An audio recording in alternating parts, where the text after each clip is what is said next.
বলি আসলে metro royal মোডটা কি, এটাই কতজন প্লেয়ার থাকে। সো এটাই বলতে গেলে আসলে তোমার তো প্লেয়ারে একটা স্কোয়াডে 4জন প্লেয়ার থাকে, এটা তো আমাদের সকলেই জানা। সো তুমি চাইলে তুমি একাও খেলতে পারো বা 2জন বন্ধু নিয়েও খেলতে পারো বা পুরো দল নিয়েও খেলতে পারো। চাইলে অটো ম্যাচ মোডটা অফ করা যায় কিনা ওটা সম্পর্কে আমার এখনও ধারণা হয়নি, কারণ আমার লেভেল এখনও না বাড়ায় কিন্তু মেট্রো রয়্যাল মোডটা আনলক হয়নি। সো আমি যতদূর ধারণা নিতে পেরেছি 4জন নিয়ে তোমরা খেলতে পারবো, অর্থাৎ পুরোটা স্কোয়াড। আর যদি আমরা ম্যাপের বিষয়ে কথা বলি, সো ম্যাপের বিষয়ে বলতে গেলে আমাদের পাবজিতে কিন্তু পপুলার ম্যাপ আছে ইরানজেল বা মিরামার ম্যাপ আর কি।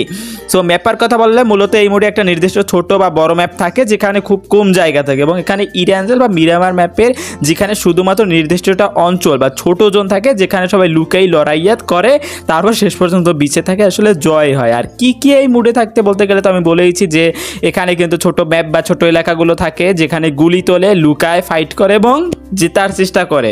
তাছাড়া কিন্তু কখনো কখনো এই মুডে স্পেশাল গোল্ডেন বা বিশেষ অস্ত্র বা আইটেমও থাকে। সাধারণত এই মুডে কোনো বড় দল বা অগ্নিসংযোগ বা হেলিকপ্টার এই ধরনের আসলে কোনো কিছু থাকে না, কারণ তাহলে কিন্তু আমাদের মুডটায় ভারসাম্যটা হারিয়ে ফেলে। আর যদি অতিরিক্ত কিছু বলতে গেলে এখানে কিন্তু রেস্তোরাঁ থাকে, ছোট ছোট ঘর থাকে, এক গুদাম থাকে যেখান থেকে কিন্তু আমরা চাইলে লুট সংগ্রহ করতে পারি। তাছাড়া কখনো কখনো ইভেন্টের সময় আমাদের কিন্তু আরও অনেক কিছু অ্যাড করা হয়। তাছাড়া আকর্ষণীয় কিছু চ্যালেঞ্জও থাকে।